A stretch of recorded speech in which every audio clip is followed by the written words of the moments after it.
وكمدها أحمد قري سيد محمد عبد الله حسن فارح عمر شيخ بشير شيخ حسن برسمة حاوتاكو يولالهن أسوايب عن مر والبحث وصندونا ولالكن تيم عدة حاجي آذن أفق الله يولالكن على سقوله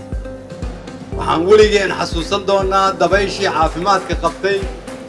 وودتي حرية دا ونوغت ميد قبل هذا وقوي.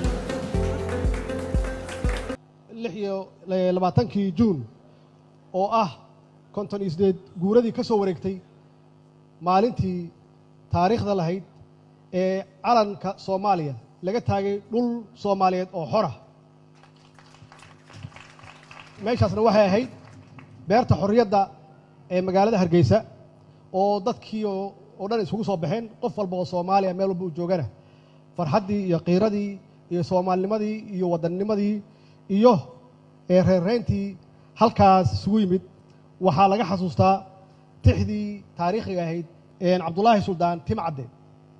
oo mar alla markii laga hadlo xorriyad iyo calan iyo qarannimo marka laga hadlo tixdan qof walba oo Soomaaliya uu wax ka yiraahdo taasoo ahayd sareeyo manusqaamow aan siduu yahay eegne kaana siib kana saar waxay ahayd tix ka turjumaysa dareenka shacabka Soomaaliyeed oo mar walba iyo waqti kasta ay joogaan gumaysan nacaybka ama diidan